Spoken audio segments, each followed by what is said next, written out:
risquant de perdre définitivement la vue dans les prochains mois. Il serait ainsi éliminé du processus politique imminent de l'élection présidentielle au Cameroun. En outre, nous réitérons notre analyse de la situation politique de ce pays. Si le Cameroun venait à basculer dans une confrontation politique et sociale interne, toute l'Afrique centrale et de l'Ouest serait fortement impactée, accentuant les situations déjà chaotiques de beaucoup de pays limitrophes ou plus lointains. La France reste pour le Cameroun le pays dont la nation camerounaise, le peuple et les élites se sentent le plus proches. Restant à votre disposition, nous vous prions d'agréer, Monsieur le Président, l'expression de nos sentiments très respectueux. Amadou Maïgari, Dalami Mahaman, François ceci et cela ont signé. Mesdames et messieurs, les autorités françaises ont d'ailleurs demandé un rapport des hôpitaux français. Par exemple, avant d'agir, Hollande a donc pris connaissance de tous ces éléments. D'ailleurs, je peux vous présenter quand il les a reçus. Voilà Hollande. Voilà François Hollande, avec comité. Voilà François Hollande, avec ces gens qui se battent pour que Marafa ne meure pas en prison, qu'il sorte au moins. Se soigner, se soigner. Là, on est dans l'humanitaire. Le Cameroun n'a pas ça. Quand Paul Biya a reçu ça, c'est là où vous l'avez vu courir. Dans un coin là, avec Chantal en pleine nuit. Ils ont dit que Paul Biya va déjà consulter les yeux. Depuis quand Paul Biya consulte au Cameroun? Parce qu'il voulait montrer à François Hollande qu'on peut soigner les gens au Cameroun. Alors que Paul Biya n'a jamais pris même une nivatine au Cameroun. Ses médecins sont au palais, avec un plateau technique. Mais dès qu'il sent seulement crack, vous vous rendez compte que Paul Biya a au palais 5 médecins payés par le contribuable camerounais, dont les Italiens, Allemands, Français. Il a fait semblant pour qu'on le filme qu'il est parti consulter les yeux. Pourquoi il ne s'est pas fait opérer là-bas? Voilà donc le rapport. 15-20, Hôpital National de la Vision, Paris. Service d'ophtalmologie, Fédération hospitalo-universitaire de 15-20 Paris-Ouest. Chef de service, professeur Christophe Baudouin. Machin, professeur des universités, praticien tout. Praticien hospitalier temps plein, Pascal Amar. Professeur Antoine Labbé. Voilà, ainsi de suite. Voilà. Donc, ils sont pleins. Certificat médical de M. Marafa Amidou Yaya, né en 1952. Je sous-signe. Professeur Antoine Labbé, professeur des universités, praticien hospitalier au Centre hospitalier national d'ophtalmologie des 15 ans, certifie avoir pris connaissance du dossier médical de M. Marafa Amidou Yaya. Selon les 2 rapports médicaux datés du 4/9/2021 et du 25/04/2022, M. Marafa Amidou souffre d'un glaucome bilatéral extrêmement sévère, lui ayant déjà fait perdre totalement la vision de l'œil droit. Selon le dernier rapport datant du 25 avril 2022, il persistait une acuité visuelle sur l'œil gauche avec néanmoins une atteinte sévère au champ visuel. Lors de cette même consultation, il a été constaté sur l'œil gauche une pression intraoculaire très élevée, mesurée à 33 mmHg sous traitement médical maximal. Compte tenu de cette pression intraoculaire, il lui a été plutôt conseillé un traitement chirurgical mini-invasif par la pose d'un shunt intraoculaire au centre hospitalier national des 15-20 à Paris. Selon ces deux rapports médicaux, il est évident qu'en l'absence de prise en charge, compte tenu de cette pression intraoculaire très élevée, M. Marafa Amidou risque de perdre totalement la vision de son nez restant. Malheureusement, les pertes visuelles liées au glaucome ne sont pas récupérables. Et donc, l'absence de prise en charge entraînerait la cécité.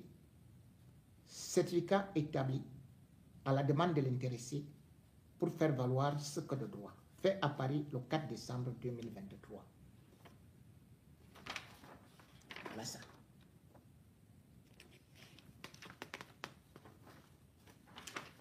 Hollande que voici voit que c'est très grave. Il saisit donc Paul Biya. Le courrier arrive chez le directeur du cabinet civil Mbondayolo. Il part et jette ça aux toilettes en déchirant. Je vous rappelle que voilà des gens, les Mbondayolo, les Yves Michel Fosso, qui ciraient les chaussures de Marafa. Mbondayolo n'est jamais allé. Il n'est jamais parti voir ou même appeler Marafa. Il bloque plutôt. Il a préféré tout faire pour Yves Michel Fosso. Parce qu'il ne veut pas de quelqu'un qui est compétent. Il ne veut pas d'un adversaire. Il veut juste que ce soit un brouillon comme lui qui devienne aussi président. Il a récupéré tous les amis de Marafa dans le Grand Nord. Il fait semblant de rire là, avec les, il marche comme le héron, il lance les longs pieds comme ça là.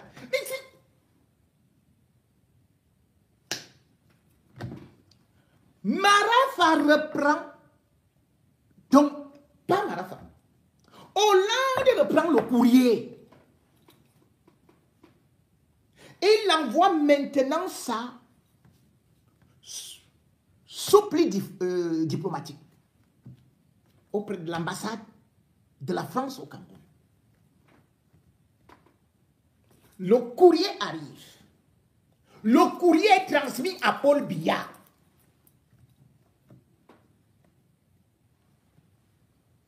Paul Biya regardez ça comme ça. Je veux faire quelque chose. Je veux faire quelque chose pour lui. Ah oui, ne vous inquiétez pas, je veux faire quelque chose. Je veux vraiment, c'est grave, moi. Je ne savais pas, personne ne m'avait dit que c'était grave comme ça. Je veux faire quelque chose. Rien jusqu'aujourd'hui. Voilà Marafa,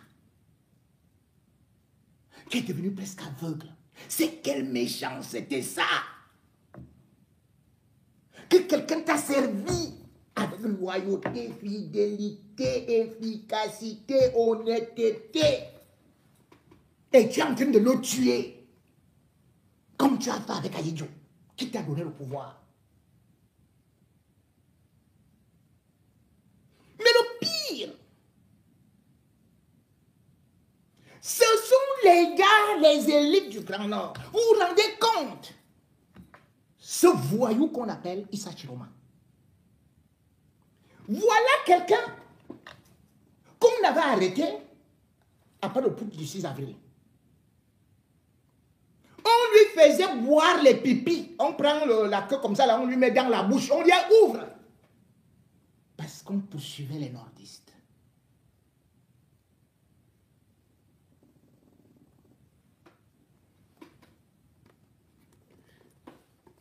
Voici ce que ce type-là disait. C'est terrible. Donc, vous vous rendez compte que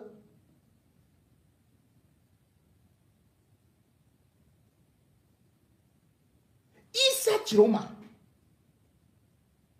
insultait Paul Biya. Dès qu'on l'a nommé, dès qu'on lui a donné l'argent, il a changé. Écoutez ce que Issa Chiroma disait de Paul Biya. En harmonie avec vous-même dans votre parcours politique, monsieur le ministre? Tout à fait, tout à fait. Je défie quiconque de m'en prouver le contraire. Alors, nous sommes également allés chercher la seconde surprise de ce programme de Recto Verso. Monsieur le ministre, nous étions exactement en juin 2004, cela fait 10 ans, le 27 juin précisément, dans une radio urbaine de Yaoundé dénommée Magic FM. Le programme aussi est connu, Démocrature, présenté par un journaliste que vous connaissez, Roger Kiyek de Kiki. On a capté quelques extraits. Je propose de suivre ce que vous disiez il y a exactement 10 ans, M. Issa Chiroma Bakar. L'histoire est toujours écrite par les vainqueurs. L'histoire de cette période jusqu'à présent n'a été écrite que par les turiféraires du régime, par les inconditionnels de M. Biya, par les gens qui lui sont redevables, qui lui font des clins d'œil et qui par conséquent jetaient l'anathème sur le président Ahidjo, le veau hégémonie. Tous les collaborateurs du président Ahidjo sont morts misérables. Tous. Allez voir les maisons qu'ils ont laissées. C'est vraiment des taudis. C'est 2 fois rien. Le détournement était inacceptable sous le règne du président Ahidjo. M. Biya ne peut pas prendre le Cameroun de la prospérité, comme lui-même il l'a dit, le ramener à la misère, comme c'est le cas aujourd'hui, et s'attendre à ce que ses concitoyens continuent à lui faire confiance et à jeter leur dévolu sur lui. C'est impossible. Le président Biya parle tout le temps de la réconciliation. Il ne la veut pas. Il ne veut pas de cette réconciliation. La dépouille du président Ahidjo se trouve encore à Dakar. Il paraît que sa famille s'oppose à son rapatriement de la dépouille, je n'en sais rien. C'est pas vrai, c'est pas vrai. Le président Biya ne s'appartient pas. Le président Biya est un bien national. Il n'appartient ni à sa famille biologique, ni à sa famille culturelle. Il appartient à toute la nation. Ahidjo a été président de la République. Il cesse d'appartenir à sa famille biologique. Il appartient à tout le Cameroun. Et c'est au Cameroun d'organiser des funérailles solennelles et officielles au président Ahidjo. Que les gens cessent de dire que le président Biya est bon et ses collaborateurs sont mauvais. Le président Biya, il a dit lui-même, il suffit qu'il opine de la tête pour dégager toute personne qui ne lui convient pas. Il n'a que les gens qu'il veut et qui travaillent comme il veut. Qu'on cesse donc de faire des autres de boucs émissaires. Le responsable de la situation, puisque le président Biya est le seul comptable, ou de la prospérité ou de la misère. Tous les ministres, tous les collaborateurs du président Biya sont comptables devant le président Biya. Il est aussi comptable de la paix, le président Biya. Mais aujourd'hui, vous dites que nous sommes en paix. Le Cameroun est calme. Et s'il y a paix, c'est la paix des cimetières. Regardez aujourd'hui le culte de la personnalité auquel on procède aujourd'hui au niveau des médias officiels. C'est simplement inacceptable. Le syndrome du Zaïre est en train donc de faire son apparition au Cameroun. Il faudrait que ce peuple baroudeur se réveille, qui se dise non. On doit construire la prospérité basée sur la solidarité, basée sur l'équité, sur la justice, et non aujourd'hui sur des mensonges grotesques et de l'assimilation. Voilà quelques extraits florilèges, je dirais, de ce programme Démocrature. Vous êtes passé il y a 10 ans avec un ton sévère par rapport à celui qui est aujourd'hui votre patron, comme vous le disiez, il était déjà président de la République. Est-ce qu'il n'y a pas quand même... Vous voyez? Voilà donc quelqu'un qui disait que Paul Biya est l'incarnation même de Satan. Pas ce que les évêques disent là. Qu'il a échoué. Que oh, il est ingrat. Il faut la dépouille d'Amadou Ahidjo. Il est ceci et cela. Mais il disait que la CRTD, c'est le tam-tam de Paul Biya. Que ce n'est pas possible. C'est le syndrome de Mobutu. Qu'est-ce que Paul Biya fait? Exactement comme vous direz avec les élites du Nord. Paul Biya l'a appelé. Il a dit, prends un peu d'argent comme ça là. Prends aussi pour le carburant. Va faire ta maison. Maintenant, viens t'asseoir là, ministre de la Communication. Le gars est devenu le perroquet. Oh yo, Paul Biya, bon. Depuis que je suis né, je n'ai jamais vu un homme beau comme ça, un homme élégant comme ça. Dès que vous voulez même commencer seulement à dire que Paul, il s'arrête comme ça, Issa Chiroma. Non, n'allez pas loin. Oh, vous exagérez. Et tout. Regardez tout simplement, il n'a aucun problème avec Marafa. Marafa, lui, il écrit ses lettres étant en prison. Mais Issa Chiroma, comme il avait déjà son gombo, comme les élites du Nord, du Grand Nord, il a réuni toute la presse. C'est lui, vous avez entendu, hein, qui accusait la CRTV, qui disait que ce n'est pas comme ça, il ne faut pas qu'on tombe dans le syndrome de Mobutu. Maintenant, quelqu'un en prison, pour rien, pour complicité intellectuelle. Issa Chiroma, qui disait qu'il est le plus grand opposant, il devient le plus grand avocat défenseur de Paul Biya. Écoutez-le. Le gouvernement profite pas. Même si le ministre de la Communication n'a pas reconnu ouvertement, l'activité épistolaire de Marafa Hamidou Yahya dérange le gouvernement, au point de justifier une sortie médiatique au lendemain de la publication de la 4e lettre et 48 heures après la prise de position du président de l'Assemblée nationale. D'après le porte-parole du gouvernement, ouais, c'est les propos de Marafa Hamidou Yahya ne sont ni plus ni moins que de la gesticulation, doublée de la manipulation. Dans la 4e lettre, le ministre Marafa a dit « Je vous écris de Kondengui », alors qu'il était déjà au CED. Ça atteste donc de ce que ce n'est pas de la prison qu'il écrit. Mais Paul Biya, lui, il écrit fait à Yaoundé. Il est en Suisse. Qui est en train de travailler, c'est ce que ça veut dire. C'est pour cette raison que je dis que son pistolet est un pistolet mouillé. Le peuple ne se laissera pas faire. Pour le ministre de la Communication, la presse ne doit pas relayer les lettres de Marafa Hamidou Yahya. Lorsque ces lettres sont disponibles, qu'est-ce qu'il faut en faire? Il faut les froisser et jeter dans la poubelle. Pourquoi le devoir d'informer? Le devoir d'informer, c'est un citoyen, mais vous connaissez ce qui est caché derrière cette information. Le ministre Marafa cherche à utiliser la presse comme un pistolet qu'on poserait sur la tempe afin de prendre toute la nation en otage. Ce que le ministre Marafa est en train de faire, c'est de cristalliser l'attention, que la nation qui marche vers ce destin que tous nous avons choisi, que cette marche-là s'arrête, parce qu'il faut cristalliser l'attention sur lui, parce qu'il devient l'abcès de fixation. C'est ce qu'il cherche et il s'appuie sur la presse pour le faire. Les journalistes n'ont pas manqué d'interpeller le ministre de la Communication sur la première et la 4e lettre dans lesquelles Marafa Hamidou Yahya l'indexe clairement, notamment sur sa gestion du crash de 1995. C'est lui qui a volé tout l'argent, hein? Il est en train de servir un plat rassis, complètement éculé. J'ai des éléments de réponse parce que j'étais ministre des Transports et président de la commission d'enquête. Mais je refuse de répondre. Juge est parti. J'ai des éléments, mais je refuse. Il refuse de répondre à la presse. Rien dire. Je ne confesserai pas devant vous. Et vous n'êtes pas tribunal ou procureur pour m'amener à parler. D'après le ministre de la Communication, le gouvernement est serein et ce ne sont pas les lettres de Marafa Hamidou Yahya qui pourraient le distraire. Une attitude qui a fait sourire les journalistes. Et ces derniers de se demander si réunir au moins 5 organes de presse, parmi les plus représentatifs de la scène, pour parler de Marafa Hamidou Yahya, était un épiphénomène. À chacun de se faire une opinion. Bon. Mesdames et messieurs, ce dossier a été fait par humanisme. Je n'ai jamais rencontré ou causé avec Hamidou Marafa, mais je me bats contre les injustices. De la même façon, je m'étais battu lorsque Tite Edouard, après avoir passé 17 ans en prison avec Michel Thierry à Tangana, le régime Biya, toujours parce que aussi Tite Edouard voulait être candidat à l'élection présidentielle de 1997, ils avaient recommencé notre procès. J'avais fait des conférences de presse ici à Paris. Dieu merci, ils ont été libérés.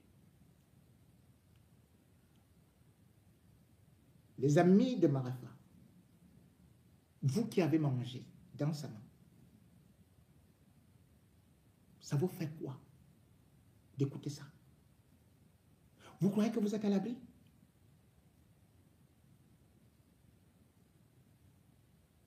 dire que vous êtes des amis de Biya?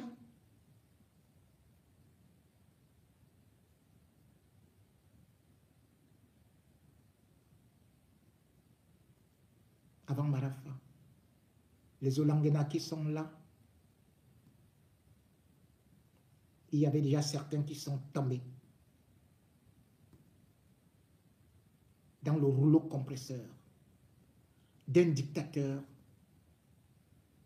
qui n'a qu'une seule ambition, mourir au pouvoir. Biya se comporte comme Hérode. Le roi Hérode n'avait jamais voulu un concurrent.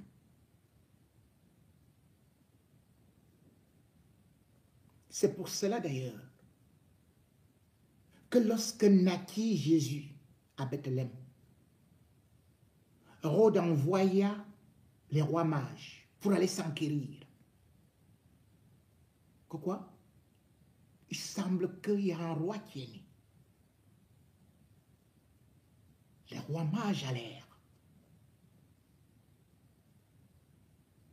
Au lieu de rentrer, confirmer à Hérode que Jésus était né, que c'était bien un Messie. Ils avaient fui. C'est alors que, très fâché, Hérode ordonna l'assassinat de tous les bébés garçons âgés de 0 à 2 ans. Mais cela ne s'est pas arrêté là.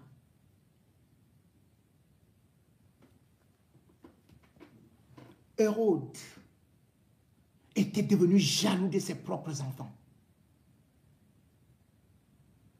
Au point où il avait assassiné au moins 3 de ses enfants.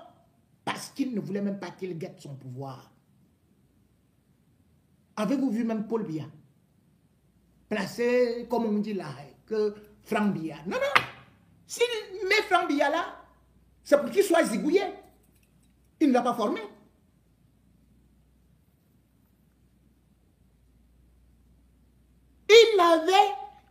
Hérode avait tué ses propres notables qu'il adorait, qui le conseillaient, qui le portaient.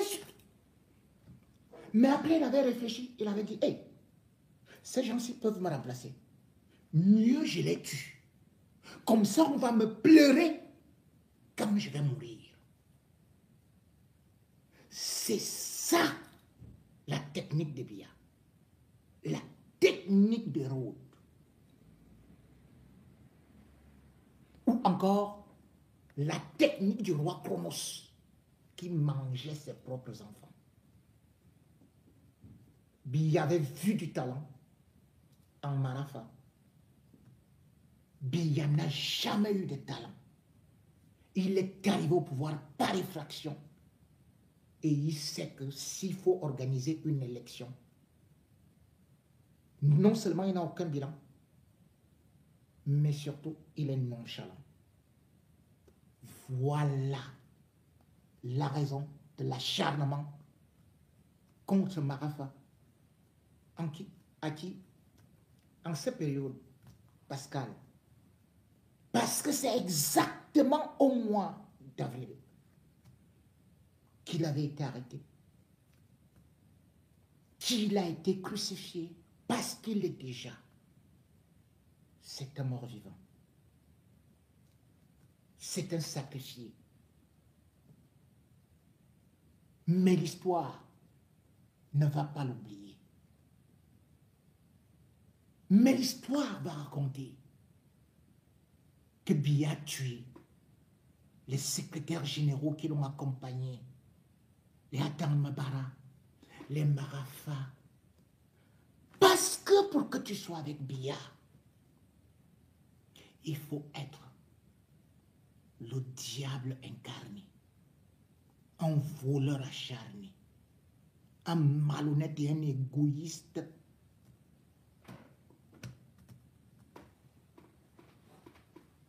Jusqu'à la moelle épinière.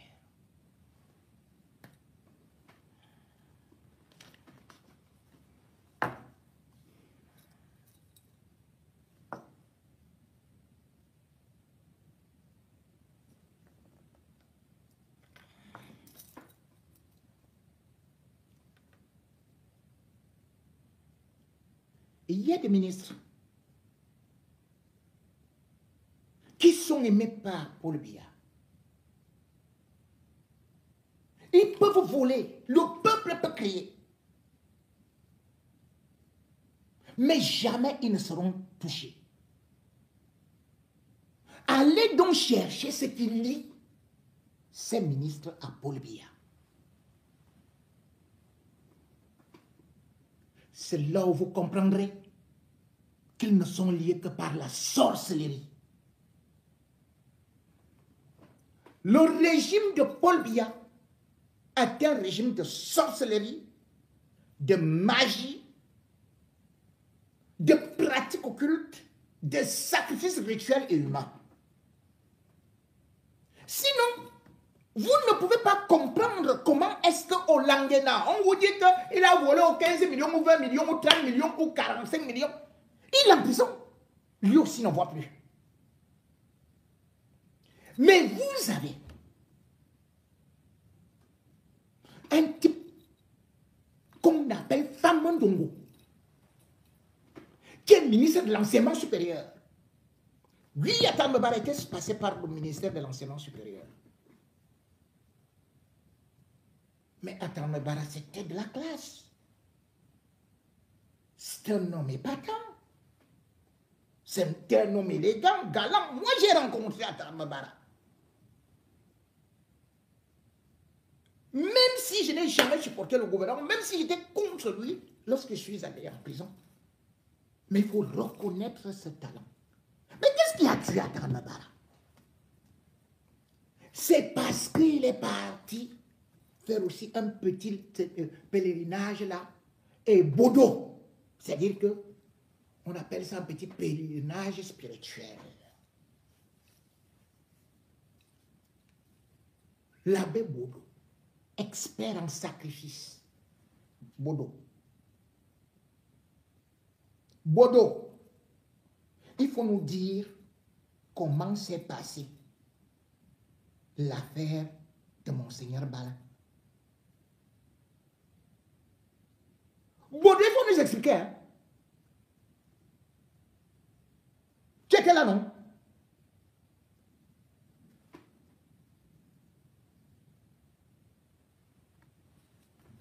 Avec le Premier ministre que vous dites maintenant qu'il est dans le bilinguisme. Voyez un ministère qu'on a créé, bilinguisme, comme vous êtes bilingue.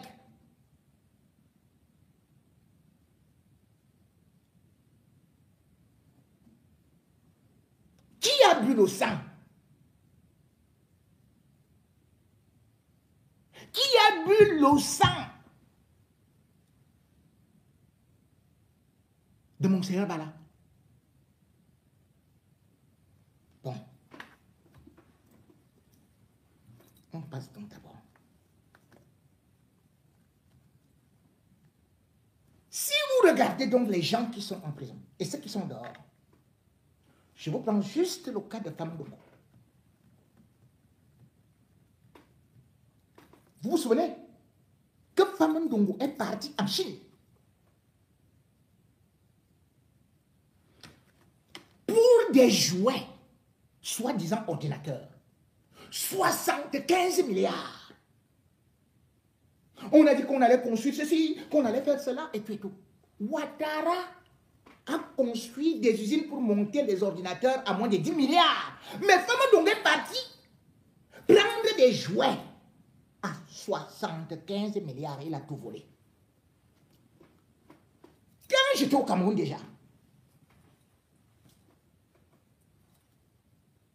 Biya, pour le sommet France-Afrique, qui devait se tenir au Cameroun, il avait annoncé que la CRTV devait passer sur satellite. On avait fait des études et tout et tout. Qu'est-ce qui s'était passé? Famon Ndongo était président du conseil d'administration. Et le matériel devait être acheté neuf. Famon Ndongo était parti acheter des vieux appareils en Allemagne chez Telefunken. On est venu avec ça au Cameroun. Ça n'a jamais marché. Et c'était par que derrière. C'est là donc où je suis saisi par les ingénieurs qui ont fait ça, qui me disent que le boss a tout détourné. Et c'est là où on me dit qu'il a détourné ça avec ses amants. C'est là où je découvre que, Famandongo, c'est comment? On me dit, qui est l'affaire, la double ici, mais tout et tout, et machin. Je déclenche donc l'affaire des détournements du matériel de la CRTV sur satellite. Parce que bien aussi là-bas, on lui disait que tu es à Paris, tu vois CRTV, tu es machin, tu vois CRTV. Alors que tu es à Bertois, tu ne voyais pas. Tu es à Borova, tu ne voyais pas CRTV. Tu étais et tu ne voyais pas CRTV. On avait lui-même, on avait installé sur son toit un gros machin comme ça, parabole. Donc il croyait qu'on voyait la CRTV partout. J'ai déclenché ça. Femme m'a poursuivi jusqu'à ce qu'il m'avait promis la mort. Jusqu'à ce que j'ai été interdit d'exercer la profession de journaliste. Tous les éléments étaient là. Que j'avais fait parvenir à Biya par l'autruchement de l'amie de sa femme, Christiane Ba, qui elle aussi a été tuée dans un accident. Comme d'habitude, toutes les amies de Chantal meurent toujours d'accident. Tenez-vous tranquille. Regardez comment est-ce que l'université du Cameroun lui a dégradé. Mais quand Atambabara était là, on était parmi les premiers. Atambabara n'était pas professeur agrégé. Mais comment l'université du Cameroun était respectée? Voilà que Famandongo est arrivé. Nous ne sommes même pas parmi les 100 premières universités d'Afrique. Mais Paul Biya n'a jamais enlevé Famandongo, qui vole, qui tue. Pourquoi? Parce que c'est le chef sorcier de Paul Biya.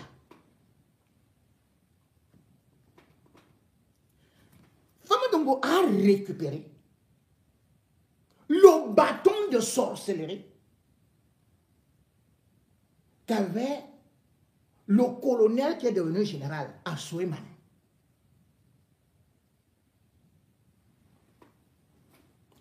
Assoueman est celui-là qui est bien évidemment, parce que tout le monde connaît que Biya fait le tour du Cameroun pour aller faire la sorcellerie à gauche, entrer sur le Vouri, prendre des trucs, des pouvoirs mystiques. Mais sauf que, par la suite, il est entré dans une autre dimension pour, quand il prend les sobriquets, les totems de l'homme-lion.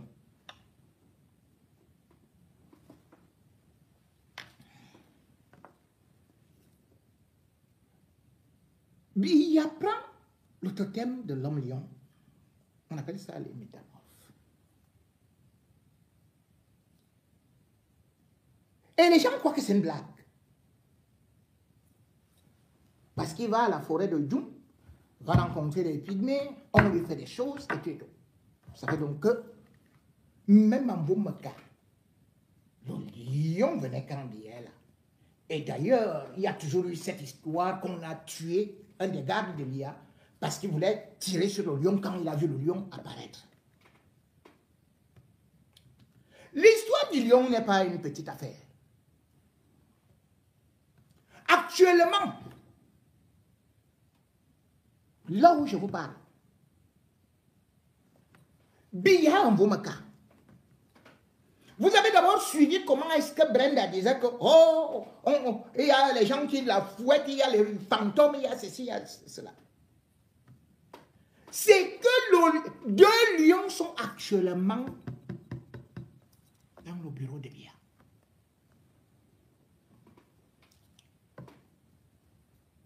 Quand je dis ça, les gens vont croire que, mais je vous demande, je vous dis, demandez à quelqu'un qui connaît le palais. Biya est au 3e étage. Mbondayolo est au 2e. Donc, pour voir Biya, il peut passer par l'escalier. Il y a un escalier qui monte, qui va vers Biya. Ceux qui sont déjà passés là-bas vont remarquer une chose. Les escaliers sont dorés. Et là-bas, il y a 2 lions en cuir.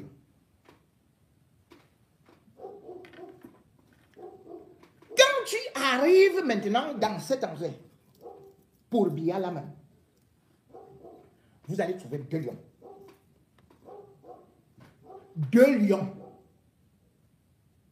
Les lions là ne sont pas des statuettes. Les lions là sont des lions vivants qui ont été momifiés et dont Biya mange le cœur.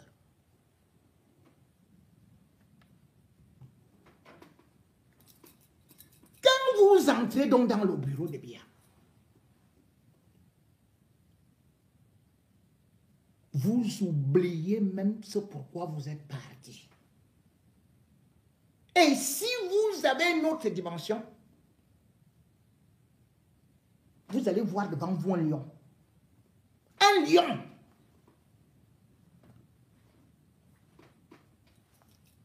Un vrai lion. Maintenant donc,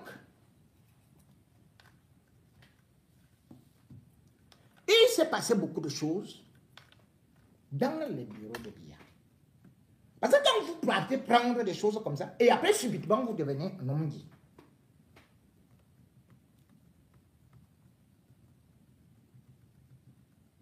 Les lions de Biya actuellement, voilà, les lions sont déjà installés dans son bureau. C'est des lions, c'est-à-dire que ça se transforme. On va voir. Et Biya ne travaille pas dans son bureau. Il faut beaucoup de sacrifices, beaucoup de rituels. On a cherché des gens qui ont fui.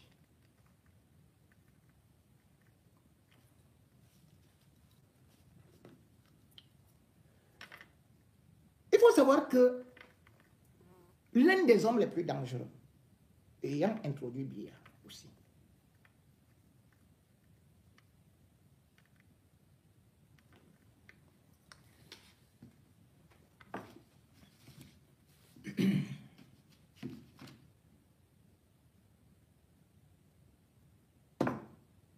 il est mort alors qu'il était aussi général, mais avant de revenir sur lui, je vais vous dire la sorcellerie qui se passe. Pourquoi Biya? Pourquoi est-ce qu'on ne peut pas gagner Biya? Parce que quand on parle du peuple zombifié, et il y a eu trop de rituels, et il y a eu trop de sacrifices, et il y a eu l'affaire des 9 vierges qui ont été plantées là-bas. Maintenant, il dit qu'il est dérangé au bureau, il dit qu'il préfère travailler à la maison ou ceci et cela. Parce qu'à l'époque, il faisait aussi, il dit qu'il fait venir des gens et tout ça. Biya, c'est un sorcier. Et il ne travaille qu'avec des sorciers.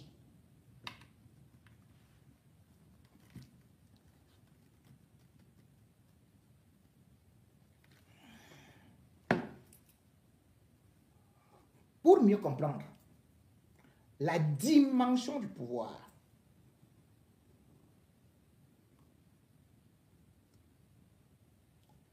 je vais vous faire d'abord écouter une jeune dame. Et après, vous allez voir comment Biya nous domine. Et vous allez comprendre pourquoi est-ce que tous ces ministres-là, à 95%, voire 98%, sont des sorciers. Attendez. Ok, on va passer par quel chemin? L'une des raisons pour lesquelles beaucoup de peuples échouent dans leur révolte et ne parviennent pas à renverser le système et parce qu'ils opèrent seulement sur le plan physique, sur le plan matériel et ignorent complètement le plan métaphysique, alors que les élites, elles maîtrisent, elles comprennent le plan métaphysique et c'est sur ce terrain qu'elles opèrent et c'est la raison pour laquelle elles ont 2, 3, 4 coups d'avance. Ce sera mon TED Talk d'aujourd'hui. Bien qu'on observe un éveil de conscience, un éveil spirituel, ce qui est en soi une bonne chose malgré les dérives. Ce qui est une bonne chose malgré les dérives. Beaucoup, et notamment le peuple, n'a pas saisi qu'une guerre, ça ne se fait pas que sur le plan physique. Ça ne se fait pas qu'à coup de manifestations, voilà, de cris, de je vote contre telle loi. Ça, c'est ok, c'est ce qui se passe sur le plan physique. Mais en fait, ce qu'il faut comprendre, c'est que l'élite, elle a un coup d'avance sur le peuple parce qu'elle opère sur le plan métaphysique. En bref, c'est quoi le plan métaphysique? C'est tout ce qui est énergie, croyance collective, voilà, les forces invisibles de manière générale. Et malheureusement, c'est ce que le peuple n'a pas saisi, mais c'est pas de leur faute parce que quand on y pense, ils sont très très forts. En fait, on vous a fait croire que tout ce qui était justement du plan métaphysique, spirituel, c'est que du coup des trucs de gens perchés à côté, alors que MDR, eux, le pratiquent. Si vraiment tu as des connaissances, si tu es cultivé, tu sais que les élites, les nanas, ils font de l'occultisme. Ils ont une très très bonne maîtrise du plan métaphysique. Et c'est ce que le peuple manque, parce qu'on lui a fait croire que non, tout ce qui est dit, c'est ce que vous voyez. Limitez-vous à ce que vous voyez, à ce qui est visible, à ce qui est matériel. Justement, elle est ici la faille. Elle est sur le fait que le peuple n'opère que sur un seul plan. Parce que eux opèrent sur le plan métaphysique, ils connaissent, ils maîtrisent les lois spirituelles. Ils ont 2, 3, 4 coups d'avance. Par exemple, combien d'entre vous pouvez identifier une cérémonie organisée, ok certes, pour célébrer je ne sais quelle chose, mais également pour collecter de l'énergie. Par exemple, une énergie collective qui ensuite sera canalisée et utilisée pour je ne sais quelle fin. C'est pas qu'à l'échelle individuelle, hein, c'est ce genre de truc, hein, c'est le fait de maîtriser l'énergie. Tu peux le faire à n'importe quelle échelle, à l'échelle d'un petit groupe, à l'échelle collective. Pour vous citer un exemple qui me vient en tête. Par exemple, à l'époque du christianisme médiéval, les églises, elles étaient construites selon une géométrie sacrée, alignée aux points cardinaux, par exemple. C'était pas juste pour faire genre, c'était pas juste pour l'esthétique, c'est parce que ça avait aussi une fonction de canaliser une énergie spirituelle collective. L'autre exemple parfait sont les pyramides. À votre avis, pourquoi les pyramides, elles sont construites ainsi selon un emplacement bien précis, aligné aux étoiles? Oui, pour canaliser aussi une énergie cosmique.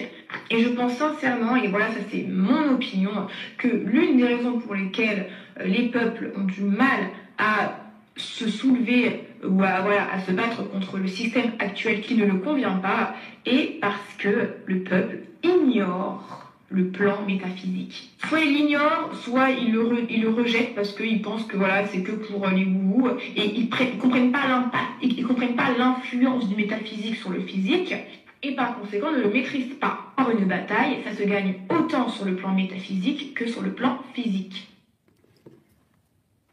Ceci, vous comprenez pourquoi est-ce que Biya a toujours mis les prêtres de son côté.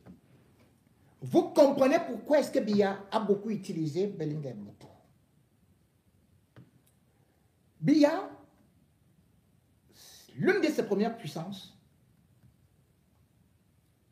dans ce qu'on peut alors appeler les sectes dangereuses, c'était le Primakuria en Inde. Le Primakuria. Franco, grand maître Franco. Tout le monde connaît ce qui était celui qui avait joué Mario. Voilà, c'est comme ça. Il était le grand maître. Biya est entré aussi là-bas. Sauf qu'il allait aussi avec Belinga.